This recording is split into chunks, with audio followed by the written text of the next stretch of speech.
오늘 우리에게 주시는 하나님의 말씀은 마태복음 22장 1절로 14절까지의 말씀입니다. 제가 봉독하도록 하겠습니다.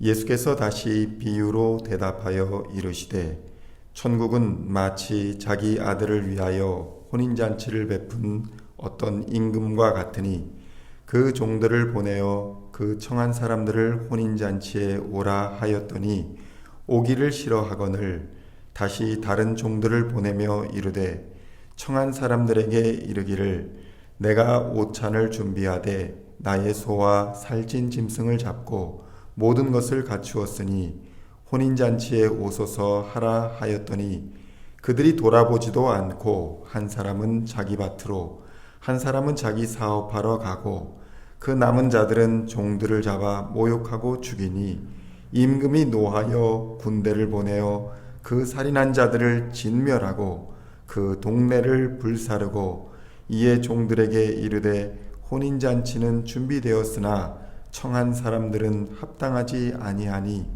내거리 길에 가서 사람을 만나는 대로 혼인잔치에 청하여 오라 한대 종들이 길에 나가 악한 자나 선한 자나 만나는 대로 모두 데려오니 혼인잔치에 손님들이 가득한지라 임금이 손님들을 보러 들어올새 거기서 예복을 입지 않은 한 사람을 보고 이르되 친구여 어찌하여 예복을 입지 않고 여기 들어왔느냐 하니 그가 아무 말도 못하거늘 임금이 사원들에게 말하되 그 손발을 묶어 바깥 어두운 데에 내던지라 거기서 슬피 울며 이를 갈게 되리라 하니라.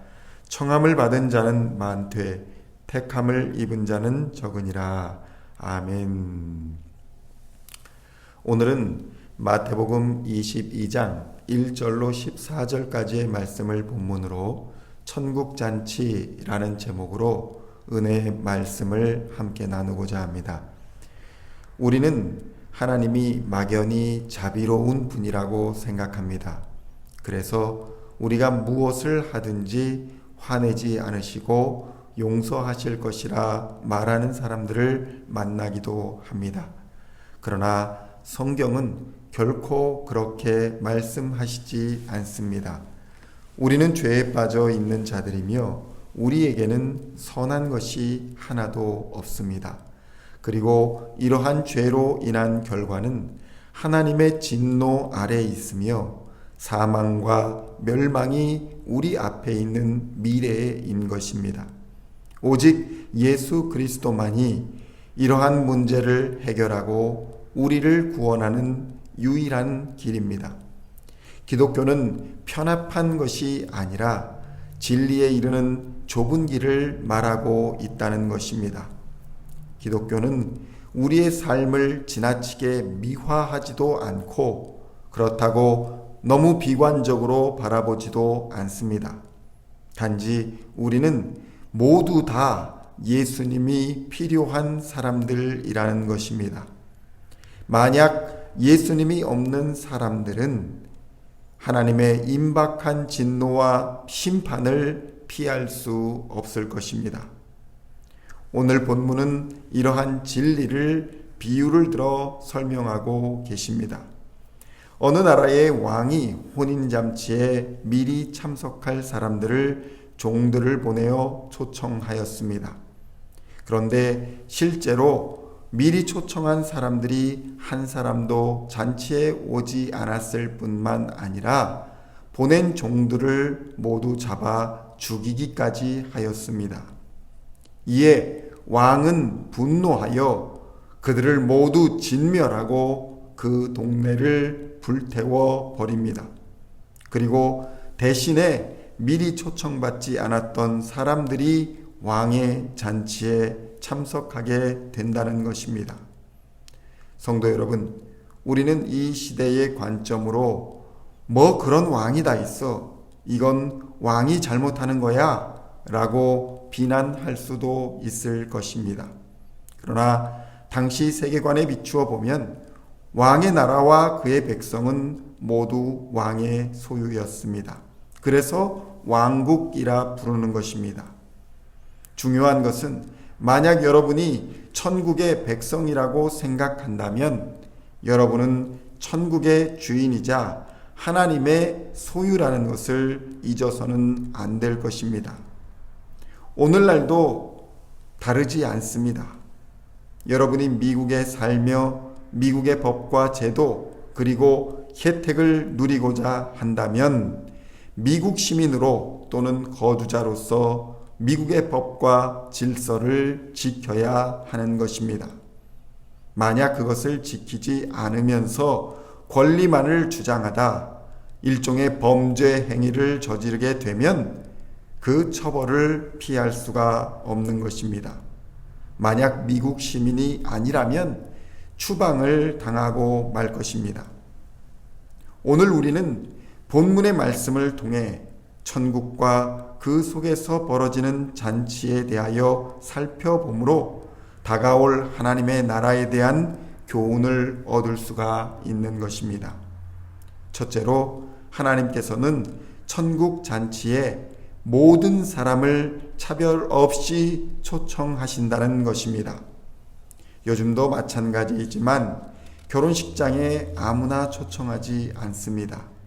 대개 주인이나 결혼식 당사자들이 잘 알고 친분이 있는 사람들만이 잔치에 초대가 됩니다. 만일 주인의 신분이 높다면 초청장을 받는 사람도 극히 제한될 것입니다. 예를 들어서 도널드 트럼프 대통령의 자녀가 결혼을 하는데 아무나 초청하지는 않을 것이라는 것이죠. 그런데 하나님은 어떻습니까? 그분은 만왕의 왕이시며 모든 것의 주인 되시는 분이신데 천국의 초청장을 우리 모든 사람에게 보내셨다는 것입니다. 성도 여러분, 기독교의 복음이 왜 복음으로 불려지겠습니까? 그것은 바로 우리처럼 죄 많고 허물투성이의 인간, 자격 없는 인간을 차별 없이 거룩한 하나님의 나라에 초청해 주신다는 사실 때문입니다.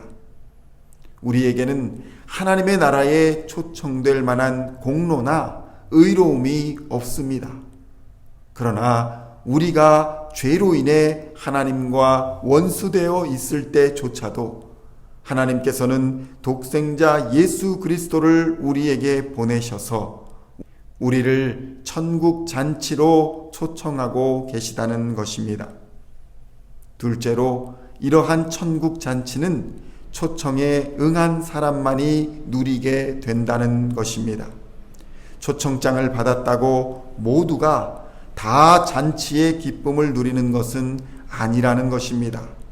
오직 초청장을 받아 그것에 응답하여 행동한 사람들만이 천국 잔치의 기쁨을 누리게 된다는 사실입니다. 오히려 초청장을 받고도 초청에 응하지 않은 사람들은 잔치는커녕 하나님의 심판을 받아 영원한 멸망과 죽음에 처하게 될 것입니다. 성도 여러분, 오늘도 하나님은 여러분 모두를 부르시고 계십니다. 그러나 초청장으로만 만족하고 있다면 그 결과는 불행히도 멸망의 길입니다. 천국 잔치의 자리인 교회로 예배자의 자리로 나와야 한다는 것입니다. 나와서 하나님을 예배하고 기도하며 함께 교제하고 봉사하며 맛볼 수 있는 것이 바로 천국 잔치의 기쁨입니다. 우리는 코로나19 사태로 이러한 기쁨을 잃었습니다. 잃어버리고 나니 그 전에 우리가 누리던 자유와 예배와 기도 그리고 나눔과 교제, 봉사가 얼마나 소중했던 것인지 돌아보는 기회가 되었습니다. 성도 여러분, 하나님께 이 땅과 이 나라를 회복시켜 달라고 기도하기를 원합니다. 시편 51편 10절로 13절까지의 말씀입니다. 하나님이여, 내 속에 정한 마음을 창조하시고 내 안에 정직한 영을 새롭게 하소서. 나를 주 앞에서 쫓아내지 마시며 주의 성령을 내게서 거두지 마옵소서. 주의 구원의 즐거움을 내게 회복시켜 주시고 자원하는 심령을 주사 나를 붙드소서. 그리하면 내가 범죄자에게 주의 도를 가르치리니 죄인들이 주께 돌아오리이다. 아멘. 오늘도 주의 초청에 응답하여 하나님의 나라와 예수님과 동행하시는 기쁨을 누리는 삶이 되시기를, 그리고 그러한 믿음의 증거가 삶에 충만하시기를 우리 주 예수님의 이름으로 간절히 축원드립니다. 기도하시겠습니다. 하나님 아버지, 감사합니다. 우리같이 못난 인간과 부족한 인간을 하나님의 나라에 불러주시고 깨끗하게 씻어주시고 거룩한 예복을 입혀주시니 감사합니다. 하나님의 교회를 통하여 천국의 기쁨을 나누게 하시고 복음으로 성장하는 가정과 직장, 교회가 되게 하여 주시옵소서. 예수님의 이름으로 기도하옵나이다. 아멘.